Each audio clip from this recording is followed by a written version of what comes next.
সুপ্রিয় দর্শক মণ্ডলী, আজকের সংবাদপত্রে আপনাদের সবাইকে স্বাগত জানাচ্ছি।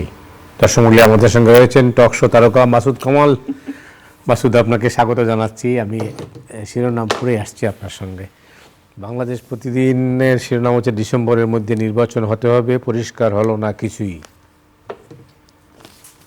মানবজমিন সচিবালয়, এনবিআর, নগর ভবন অচল, নির্বাচন ও সংস্কারের রোডম্যাপ নিয়ে আলোচনা।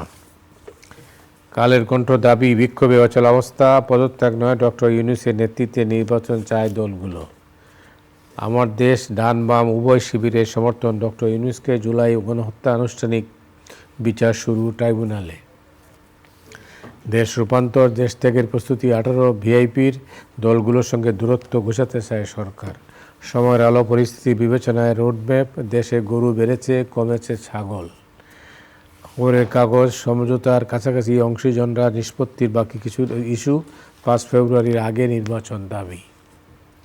সংগ্রাম, গণহত্যার আনুষ্ঠানিক বিচার শুরু, স্বৈরাচার সকল ছিদ্র বন্ধ করলেও পতনের ছিদ্র বন্ধ করতে পারে না, ডক্টর শফিকুর রহমান।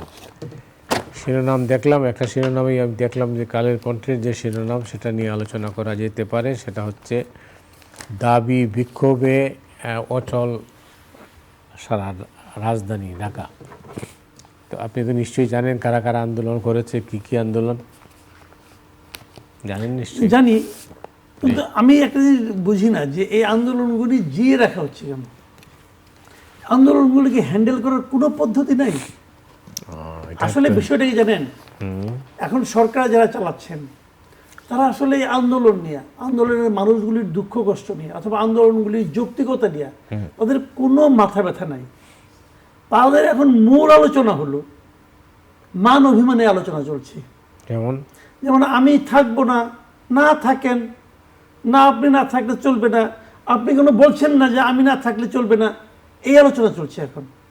একটা শিরোনাম আপনি পড়লেন, আমি কয়েকটা পত্রিকা দেখলাম, যে পত্রিকাগুলি বলছে সবারই আস্থা ডক্টর ইউনূসের উপর। হ্যাঁ, এরা কিছু কিছু পার্টি দেখা করে এবং এটা তো আমার কাছে মনে হয়েছে যে এই হেডলাইনটার প্রত্যাশার জন্যই গত কয়দিন ধরে এই নাটকটা হচ্ছে। ডক্টর ইউনূস পদত্যাগ করবেন, এটা কে বলছে আপনাকে? উনি পদত্যাগ করতে চেয়েছেন, কে বলছে? মোদি ভাই বলেন তো আপনি আমাকে। কেউ বলছে? প্রথম বলছে না, বৃহস্পতিবার দিন বলছিলেন নাহিদ ইসলাম। নাহিদ ইসলাম কে? উনি কি ডক্টর ইউনূসের মুখপাত্র? উনি কি স্পোক্স পারসন? নো। ওনার একটা বিশাল একটা আপনার প্রেস উইং আছে, তারা কেউ বলছে? বলে নাই। পরের দিন ওয়াহিদুদ্দিন মাহমুদ অনির্ধারিত ক্যাবিনেট মিটিং যেটা সেখান থেকে বেরিয়ে বললেন ডক্টর ইউনূস কখনো পদত্যাগ করতে চায় নাই। তাহলে আগের কথাটা কি আর টিকলো? কখনোই চায় নাই। তাহলে আবার আজকে দেখলাম প্রেস সেক্রেটারিকে জিজ্ঞাসা করা হয়েছে যে ওরা পদত্যাগের ব্যাপারে, এটা আমরা পত্রিকায় দেখেছি। তারপরে ওরাও জানে না, খালি কে জানে? নাহিদ ইসলাম জানেন। তাহলে এটা কিছু হলো? এই টোটালটা যেটা পলিটিক্স, মানুষের মধ্যে একটা সিম্প্যাথি ক্রিয়েট করা পলিটিক্স। বাট আনফর্চুনেটলি শীতের ওয়াজ গরমকালে করছে। এটা যদি গত বছরের সেপ্টেম্বরে করতো তাহলে সারা দেশের মানুষ দেখতেন এসে হুমড়ি খেয়ে পড়তো যে না ডক্টর ইউনূস আপনি যায়েন না, আপনি থাকেন, আপনি ছাড়া আমাদের ভবিষ্যৎ অন্ধকার, সবাই বলতো। কারণ তখন উনি একটা মিথ ছিলেন, তখন উনি এমন একটা অবস্থায় মানুষের মনের মধ্যে ছিলেন যে উনি একটা মহান কিছু। এই কয়েক মাসে উনি ওনার চেহারা দেখাই ফেলেছেন যে উনি যে মিথ না, উনি যে মহামানব না। আপনি কি ওনার কোনো সাকসেস স্টোরি দেখতে চান? আপনি দেখেন না আমাকে, আমি অনেক কালকে চিন্তা করছি ওনার সাকসেস স্টোরিটা কি। কি সাকসেস উনি 10 মাসে দেখাইছেন? উনি দেশটাকে বিভক্ত করছেন। প্রথমত আচ্ছা, দেশটাকে বিভক্ত করে দিয়েছেন, জাস্ট 2 ভাগ করে দিয়েছেন। ওই একটা লোক যাচ্ছে, তারা আপনি বললেন তুমি স্বৈরাচারের দোষর, বলে আপনারা পিটাবেন, কেউ আপনাকে কিচ্ছু বলবে না। দেশটাকে বিভক্ত করছেন উনি। উনি মব কালচারকে প্রাতিষ্ঠানিক চেহারা দিয়েছেন। মব কালচার, মব হলে কেউ কিছু বলে না, মব হলে যদি কেউ কিছু বলেও সেটাকে আবার যেমন আপনার ধানমন্ডিতে দেখলেন হাক্কানি পাবলিক মালিককে ধরতে হবে, মামলা মোকদ্দমা নাই, পরে মামলা করবো, আগে ধরেন। তারপর যখন তাকে পুলিশ ধরে নিয়ে গেলো, তখন তাকে আবার সারাই আনার জন্য এনসিপি একজন গেল, তাকে সারাইও নিয়ে আসলো সাকসেসফুলি। এটা কি বিএনপির কেউ বলে ছাড়তো? এই কাজগুলি উনি করেছেন। ওনার চোখের সামনে অনেক ভবন ভাঙা হয়েছে, লুটপাট করা হয়েছে। উনি কোনোটার উপর কোনো অ্যাকশনে যান নাই। উনি এই কাজগুলি করছেন, দেশের মানুষকে আতঙ্কগ্রস্ত করে তুলেছেন। আমাকে লোকে এখন বলে, আমি বিভিন্ন সময় কথাবার্তা বলি, আমাকে ফোন করে বলে, আমার আত্মীয় স্বজন বলে যে তুমি কিন্তু বাইরে একা একা যেও না। আমি যাই, আমি আমার মতোই আছি, আমার কোনো সমস্যা নেই, কিন্তু আমাকে যারা বলে তারা তো আমার নিকটজন, আমাকে নিয়ে তাদের মধ্যে ভীতি। এই ভীতির সংস্কৃতির কথা আমরা আগে বলতাম, কিন্তু এখন আমি টের পাই যে ভীতির সংস্কৃতি কাকে বলে। কারণ এখন তো কোনো মত, তো এটা তো কোনো বিচার নাই তো। এটা উনি করেছেন, আর কি করেছেন বলেন? হ্যাঁ, উনার কয়েকটা আদালতের রায় ছিল ওনার বিপক্ষে, সবগুলো নির্বাহী আদেশে উঠিয়ে নিয়েছেন। ওনার ট্যাক্সের মামলা ছিল ৬৬ কোটি টাকা, ওটা মওকুফ করে নিয়েছেন। গ্রামীণ ইউনিভার্সিটি করছেন, গ্রামীণ ব্যাংকে গ্রামীণের জন্য আপনার ম্যান পাওয়ার এইগুলি করছেন, উনি নিজের কাজগুলি করছেন। আপনি আমাকে বলেন না, দেশের জন্য একটা টাকা আনতে পারছেন, একটা বিনিয়োগ আনতে পারছেন? শেয়ার বাজারকে শেষ করে দিচ্ছেন না। জিনিসপত্রের দাম তো কিছুটা স্থিতিশীল আছে। এই জন্য জিনিসপত্রের দাম ঈদের সময়, রমজানের সময় কিছুটা স্থিতিশীল ছিল। এই কারণেই কিন্তু তার একটা ওই সময় তার একটা জনপ্রিয়তা তৈরি হয়েছিল। কিন্তু তারপরে কি আবার আছে আগের মতো? নাই, আর নাই, আবার উর্ধুত। কাজে আলটিমেটলি উনি তেমন কিছু করতে পারেন না। করবেন কিভাবে? উনি তো জিনিসটা বুঝেনই না। সবচেয়ে বড় কথা হলো উনি তো রাজনীতি বুঝেন না। এই যদি রাজনীতি উনি বুঝতেন, আমি একটা সিম্পল কথা বলি মধু ভাই, যদি উনি রাজনীতি বুঝতেন তাহলে ইলেকশন ডিসেম্বরে নাকি যা জুনে এইটা নিয়ে দেশের বৃহত্তম রাজনৈতিক দলগুলোর সঙ্গে উনি বাহাসে লিপ্ত হতেন না। আচ্ছা, ওনার হইয়া সবাই বলতেছে ইলেকশন। আচ্ছা, আপনি আমাকে বলেন ডিসেম্বরের ক্ষতি কি? টেকনিক্যালি ক্ষতিটা কি?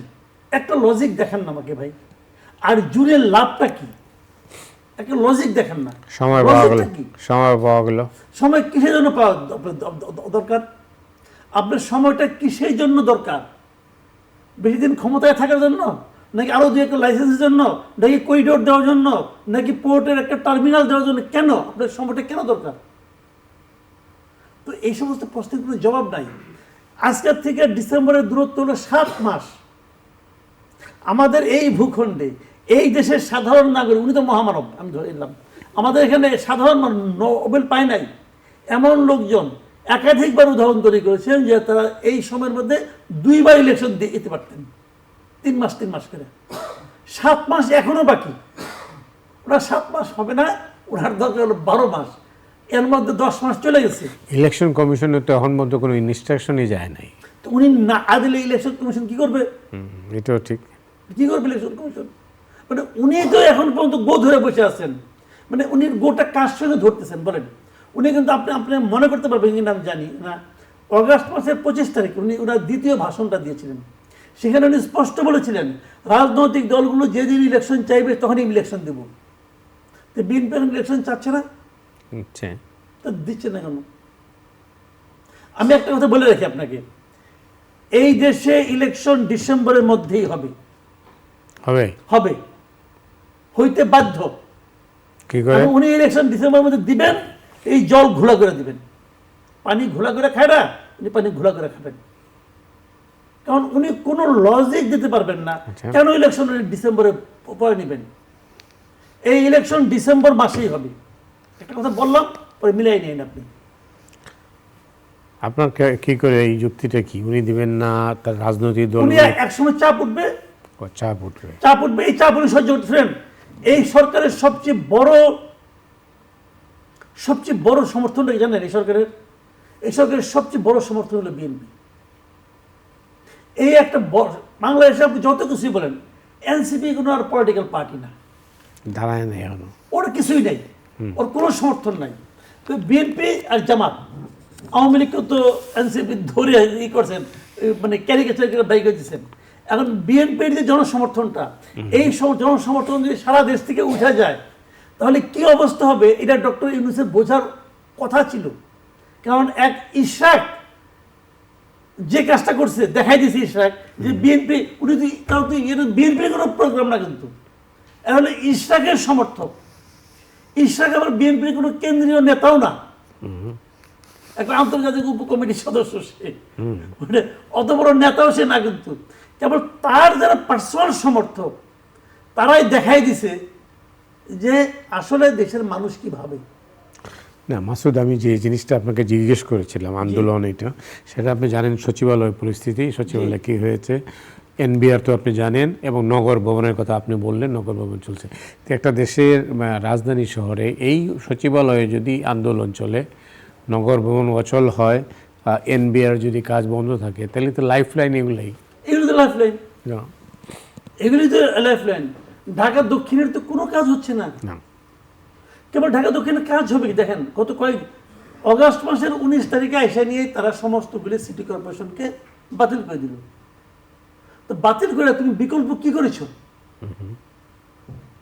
বিকল্প কি করেছে? কয়েকটা জায়গায় প্রশাসক বসাইছে।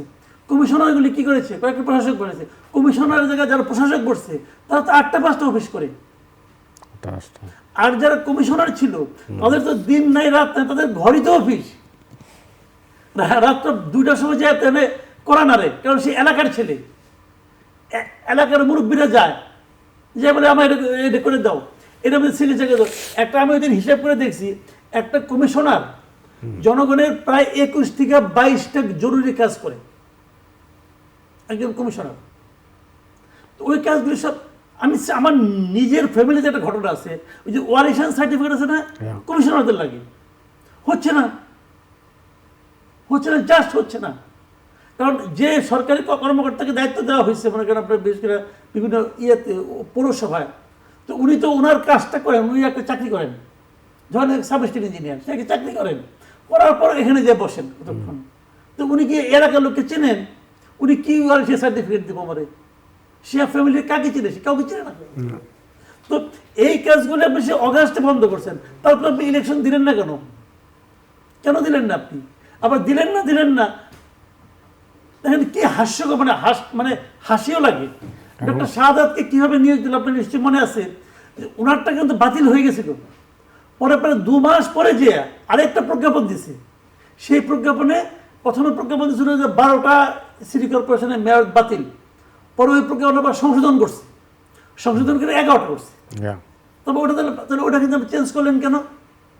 ওইটা যদি করতে পারেন, এটা করতে সমস্যাটা কি? আজ এখানে আদালত রায় দিছে, আদালতের একই রায়, কোনো লজিক নাই। বললাম যে এই সরকার টিকে আছে কারণ এই দেশের জনগণ খুবই সহনশীল, এই দেশের পলিটিক্যাল পার্টিগুলি ধৈর্য ধারণ করে বসে আছে, তারা একজন লোকের মানহানি করতে চায় না বলে তারা চুপচাপ বসে আছে, ক্ষতি সহ্য করতেছে সবাই। এদের কোনো একটা কাজকে আমি মনে করি, আচ্ছা বলেন এত প্রবলেম হয়েছে আদালত নিয়ে, হয়েছে না? আদালতটাকে কোথায় নামায় নিয়ে গেছে? এনসিপির এক নেতা বলতেছে যে মব দিয়ে নাকি ইশাক এই আদালতে রায় নিছে। এটা বলার পর আদালত আর থাকে আদালত? বলেন, বলতেছে। তাইলে কি দাঁড়ালো? আবার দেখেন আরেকটা কথা বলি আপনাকে, এই যে গণহারে মামলা, আপনি বলেন এটা তো আগের সিস্টেম, তাহলে আপনি নতুন কি করলেন রে ভাই? এইগুলি বললে আর কি করবেন? এগুলি বলে দুঃখ বাড়ানো ছাড়া আর কোনো কিছু নাই। আমি বলি একটা কথা আপনাকে, ডক্টর ইউনূস যখন দায়িত্বে আসলো, আমি 2টা জিনিস আশা করছিলাম। কি একটা আশা করছিলাম যে ওনার সারা দুনিয়ার ওনার এত ভালো নেটওয়ার্ক, চারিদিক থেকে মনে হয় ডলার খেলে দেশে আসতে থাকবে, আমরা বোধহয় আবার সেই সচ্ছল হয়ে যাব। কিছুই তো আসলো না, একটা হতাশ হলাম। দ্বিতীয় হতাশটা হইলাম যে উনি তো নোবেল পুরস্কার পাইছেন, ওনার আর পাওয়ার কি আছে? একটা মানুষ যখন শেষ বয়সে চলে আসে তখন সে কি চিন্তা করে বলেন? তখন সে কি কোনো জাগতিক চিন্তা করে?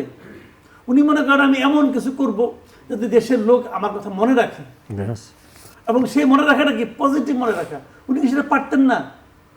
উনি কি সকলের লিডার হইতে পারতেন না? পারলেন না। উনি বাইসে নিলেন উনি এনসিপির লিডার হবেন, উনি তাই হয়েছেন।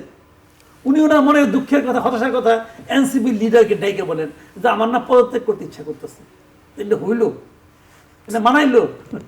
এই কথাটা উনি বিএনপির মানুষের জুড়ে বলতেন যে আপনারা যা করতেছেন আমার কিন্তু পদত্যাগ করতে ইচ্ছা করতেছে, তাহলে মানতাম। তাহলে রোডম্যাপ হচ্ছে, রোডম্যাপ দিতে হবে। আমি মনে করি রোডম্যাপ দিতে হবে, এবং আমি এটাও মনে করি ইলেকশন ডিসেম্বরের মধ্যে করতে হবে। 7 মাস এনাফ টাইম। বিএনপি সময় দিবে কিনা, জামাত সময় দিবে কিনা জানি না। আমি মনে করি দেশে মানুষ সময় দিবে না, আমি সময় দিব না। আমি মনে করি, আমি চাই না। আমি একজন সাধারণ নাগরিক হিসেবে আমি মনে করি নির্বাচন ডিসেম্বরের মধ্যে হওয়া উচিত, পারলে অক্টোবরে হওয়া উচিত। অক্টোবর, নভেম্বর, ডিসেম্বর 3 মাসের মধ্যে যে কোনো এক মাসে নির্বাচন হওয়া উচিত এবং সেই নির্বাচন করা সম্ভব। তারপর আবার আরেকটা কথাও বলি, সেই নির্বাচন আবার ডক্টর ইউনূসের হবে কিনা এটা নিয়ে আমার আপত্তি আছে। কারণ ডক্টর ইউনূস এরই মধ্যে ওনার নিরপেক্ষতা হারাইছেন। আচ্ছা, সময়ের আলো একটা ইন্টারেস্টিং হেডিং আছে, সেটা আমি পড়েছিলাম যে দেশে গরু বেড়েছে, কমেছে ছাগল। আসলে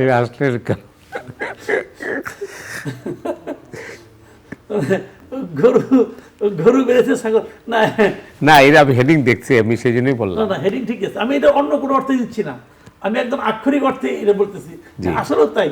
সামনে কুরবানি ঈদের সময় তাহলে গরুই বেশি কোরবানি দেওয়া হয়। আর গরুর তো ইদানিং চাষ হচ্ছে, যেহেতু ইন্ডিয়া থেকে গরু আসে না এখন আর।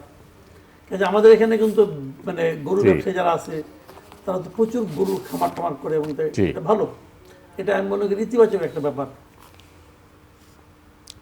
এখানে দেশ রূপান্তরের শিরোনাম আমি পড়ি নাই ভিতরে স্টোরিটা, দেশ ত্যাগের প্রস্তুতি 18 ভিআইপির, মানে এটা কি? আমি জানি না, হয়তো এই নিউজ আমিও পড়ি নাই, আমি বলতে পারবো না কোন 18 ভিআইপি এবং কেন তারা দেশ ত্যাগ করতেছেন। তবে দেশ ত্যাগ অনেকেই করবেন, এটা আমার ধারণা।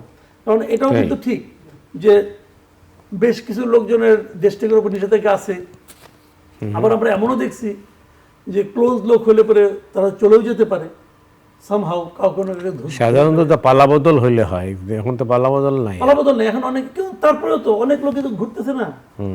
অনেক বড় বড় ব্যবসায়ী যে 10টা ব্যবসায়িক প্রতিষ্ঠানের ব্যাপারে সরকারের প্রথমে একটা তালিকা দিল, সেই তালিকার ব্যবসায়ীরা ওপেন আছে না এখনো? কি হয়েছে? নাবিল গ্রুপ বলেন অথবা আপনার বসুন্ধরা গ্রুপ বলেন, কি হয়েছে? কিছুই তো হয়নি। ওরিয়ন গ্রুপ বলেন, কি হয়েছে? আপনি তো দেখি না, এদের তো কোনো সমস্যা দেখি না। তাহলে কি দাঁড়ালো? তাহলে তো দাঁড়ালো এটাই তো, তার মানে অস্থিরতাই আছে, অস্থিরতা থেকে তোমরা বেরিয়ে যাচ্ছে। থাকবে। আমি মনে করি যে রাজনৈতিকভাবে এটাকে আরো মানে আমি মনে করি সবার সঙ্গে মিলে ডক্টর ইউনূসের উচিত হবে সবার সঙ্গে বসে কথা বলে ওনার তাড়াতাড়ি একটা নির্বাচন দিয়ে দেওয়া। অনেকে বলেন এটা যে নির্বাচন হলে কি সমস্যার সমাধান হবে? না, হবে না। নির্বাচন হলেই সমস্যার সমাধান হবে এটা কিন্তু কেউ বলছে না, কিন্তু নির্বাচন না হলে কি সমস্যার সমাধান হবে? এটা তো পাল্টা প্রশ্ন। হচ্ছে কি, যে সমস্ত লোক ওরা উপদেষ্টা হয়েছেন ওনাদের কর্মকাণ্ড কি হচ্ছে? গোয়ার্তমি করতেছে এক একজন। এলজেডি উপদেষ্টা যিনি আছেন আসিফ আহমদ সজীব, উনি কি করতেছেন? উনি এখানে ইশরাককে মেয়র হতে দিবেন না। উত্তর আবার মোহাম্মদ এজাজ নামে এক লোককে নিয়ে এসে মেয়র বানাই দিচ্ছে। এই এজাজকে কে? এজাজ কোন এক এনজিওর প্রতিষ্ঠান ছিল, অন্য কোন এক উপদেষ্টা নাকি শুনলাম কাজিন, মানে আমরার মামুরা আরম্ভ হয়ে গেছে আর কি। ওনাকে আপনি কি হিসেবে আনলেন? পরে আবার শুনলাম উনি নাকি হিজবুত তাহরিরের সদস্য ছিলেন। এটা নিয়ে আবার ওনাদেরকে আবার দিতে হয় যে না আমি ছিলাম না, ছিলেন এবং জেলও খাটছেন। তো এগুলি তো, এটা কি ভালো কোনো ধরন হলো? এরা করতেছে, স্বাধীনভাবে করতেছে। তো জুলাই আগস্টের অভ্যুত্থানের মূল স্পিরিটটা কি ছিল? মূল স্পিরিট ছিল আমার বিবেচনায়, মূল স্পিরিট ছিল দেশে একটা নির্বাচন দেওয়া এবং দেশে যতদিন নির্বাচন না হবে ততদিন পর্যন্ত দেশে একটা সুশাসন কায়েম করা, পাশাপাশি কিছু কিছু ক্ষেত্রে কিছু সংস্কার করা, সংস্কার প্রস্তাব করা। সংস্কার এরা করতে পারবে না, এদের সংস্কার করার কোনো ইত্যাদি তো নাই। এরা কেমন সংস্কার করবে? এরা সংস্কার প্রস্তাব করবে। সেই প্রস্তাবগুলো এমনভাবে করতে হবে যাতে নাকি পরবর্তী সরকার যারা আসবে, গণতান্ত্রিক সরকার, তারা সেগুলি গ্রহণ করে। আপনি আজগুবি সংস্কার করলেন, 6টা প্রদেশ করতে হবে সারা দেশে সংস্কার প্রস্তাব। আইয়ুব খানের বেসিক ডেমোক্রেসির মাধ্যমে চেয়ারম্যান হবে, মানবে? মানবে? এই সংস্কার প্রস্তাব যে লোকের মাথা থেকে বাইরেছে, ওই লোকের মাথা হয় তার ছিঁড়া গেছে, তাহলে অন্য কোনো মতলব আছে। এই দেশের লোক আইয়ুব খানের যে বেসিক ডেমোক্রেসি কবে ফেলাই দিছে, উনি আবার এটা আমদানি করতে চাচ্ছেন। আপনার এখানে কতটুকু এত না একটা দেশ, সেখানে আপনি 6টা প্রদেশ করবেন, তো হইল কিছু এগুলি মানে টুকলো কি সব কাণ্ড কারখানা সংস্কার করতেছে। এইগুলি হয় না, বুঝছেন? এইগুলি দিয়া না সুশাসন কেন হলো না? আমি এটা তো একটা ভয়ঙ্কর প্রশ্ন। এটা সুশাসন তখনই হয় না মতি ভাই, আমি বলি আপনাকে, সুশাসন তখনই হয় না যখন নাকি সরকারে যে লোকগুলি আছে তারা নিজেদের স্বার্থ রক্ষার জন্য অনিয়মের মাধ্যমে কিছু করতে চায়। কেবল সুশাসন তখনই ব্যাহত হয় যখন ওনার কারণে সুশাসন ব্যাহত হচ্ছে, তখন অন্যদের কারণে হচ্ছে। একটা কথা মুখস্থ একটা কথা বলে তারা, যেগুলো পুলিশকে মোটিভেট করা যায়নি। তো পুলিশকে তো মোটিভেট করার চেষ্টা করছেন, চেষ্টাও তো করেন নাই। পুলিশের কাছে ওই দিন শুনলাম যে পুলিশের কাছে নাকি আগ্নেয়াস্ত্র থাকবে না, ডিসিশন হয়েছে। তাহলে কি থাকবে? পুলিশের হাতে আপনার তার হাত থেকে রাইফেলটা কেড়ে নিয়ে হাতে একটা লাঠি ধরে দিলেন, ধরে বললেন যে যাও এইবার তুমি উদ্দীপ্ত হও, মোটিভেটেড হও। হবে? হয় এটা? হয় না। এমনি বাঁচেন ওরা ডরে, এখন অস্ত্র ধরে নিয়ে নিয়েছেন একাইরা। এইবার মোটিভেটেড পুলিশ আমরা পাইছি। আর একটা অজুহাত হিসেবে খারাপ করেছেন, ইলেকশন হলে পরে দিয়ে পুলিশ তো দিয়ে চলবে না। তো পুলিশ না হলে ইলেকশন হিসেবে আর্মি নামবে, সমস্যাটা কি? একদিনের জন্য আর্মি নামতে পারবে না? একদিনের জন্য আর্মি নামবে। না হলে প্রত্যেকটা বিভাগে একদিনের জন্য ইলেকশন হবে, 4-5 দফায় হবে, সব ইন্ডিয়া হয় না? হয়তো। তাহলে হবে না কেন? করতে চাইলে হবে না কেন? করতে চান না আপনারা। এই সমস্ত অজুহাত লেম এক্সকিউজ দাঁড় করিয়ে আপনারা আপনাদের অবস্থানটাকে, চেয়ারটাকে দীর্ঘায়িত করতে যাচ্ছেন। আপনাদের মতলবে দেশের মানুষ বুঝে গেছে। বললাম তো আমি একটা কথা, আমি একটা কথা বলি আপনাকে, দেখেন শেখ হাসিনা ক্ষমতায় আসার পর কিছুদিনের মধ্যে উনি উঠে পড়ে লাগলেন ডক্টর ইউনূসকে বেইজ্জতি করার জন্য, এবং 15টা বছর ধরে উনি এই কাজটাই করছেন। খুব ঠান্ডা মাথায় বিভিন্ন লোকের সহযোগিতায় উনি এই কাজটাই করছেন যে ওনাকে বেইজ্জতি করা যায়। এই 15 বছরে ডক্টর ইউনূসকে শেখ হাসিনা যতটা বেইজ্জতি করতে চেয়েছেন তার চেয়ে বেশি বেইজ্জতি ডক্টর ইউনূস নিজেই নিজেকে এরই মধ্যে করে ফেলেছেন। সেটা কিভাবে? বললাম তো, এই 15 বছরে কেউ তাকে অনেকে সুৎখর বলছে, কিন্তু কেউ তাকে ক্ষমতা লোভী বলে নাই। এখন লোক এটা বলতেছে এই তো ক্ষমতা ছাড়তে চায় না, এই তো যখন যেটা ধরে ওইখান থেকে আর নামতে চায় না। এবং আমি নিজেও খেয়াল করে দেখলাম ওনার কিন্তু কোনো সারার ইতিহাস নাই। উনি যখন যেটা বসেন উনি তো ছাড়েন না। ওনার মানে উনি একজন মানে উনি এর মধ্যে প্রমাণ করে ছেড়েছেন। শেখ হাসিনা যে কথাটা বলতো যে একটা ব্যাংকের এমডি পদের জন্য উনি এতটা লোভী ছিলেন, আমরা তো এখন দেখছি অনেক কিছুই। ওনার মধ্যে এই বয়সের লোভটা কিন্তু আছে, খ্যাতির লোভ, ক্ষমতার লোভ আছে। এটা তো আমরা চাই নাই। আমরা চেয়েছিলাম ওনাকে মাথায় করে রাখতে। উনি কারো প্ররোচনায় নাকি নিজের ভীমরতির কারণে, আমি জানি না নিজের কি কারণে উনি কেন এগুলো এরকম করছেন, আমার কাছে অবাক লাগছে। অবশ্য উনি পারতেন, উনি কিন্তু পারতেন সবগুলি পলিটিক্যাল পার্টি নিয়ে বসতেন। এই যে সংস্কার প্রক্রিয়া উনি নিয়ে আসেন বিদেশ থেকে লোকজন, এই পলিটিক্যাল পার্টিগুলোকে বলতেন যে আপনারা মিলে সংস্কার করেন, আমি এখানে এক্সপার্ট দিচ্ছি 1-2 করে। উনি সব বিদেশি লোকজনকে নিয়ে আসলেন, ওনার চোখে এই দেশের কেউ নাই, সব বিদেশি লোক। এটা করলেন, 9 মাস হয়ে গেছে, কদিন পরে বক্তৃতা দেন আর বিদেশি পত্রিকাকে সাক্ষাৎ করতেন। কেউ উনি একটা প্রেস কনফারেন্স করতে পারেন না? করেন না। যাই হোক, সংবিধান মানেন, মানে সংবিধানের কথা বলেন, বিদেশ সফরে যান, ফিরে আসলে তো রাষ্ট্রপতির সঙ্গে একটা সৌজন্য সাক্ষাৎ করতে হয়। এটা তো আমাদের সাংবিধানিক একটা কনভেনশন। করতে পারেন না, করলে কোনো মান সম্মান চলে যাবো, তার কাছে তো শপথ দিচ্ছেন আবার। তো আমার কথা হলো কি, আপনি যখন মানুষকে অপমান করেন, আপনি যখন মানুষকে অবমূল্যায়ন করেন, তো সেটা কিন্তু রিটার্ন আসে। সেগুলো এখন হচ্ছে দেশে, আমরা এগুলো দেখতে চাই নাই। মাসুদ কামাল, আপনাকে অনেক ধন্যবাদ। দর্শক মণ্ডলী, আজ এ পর্যন্তই। আপনার সবাই ভালো থাকুন। শুভরাত্রি।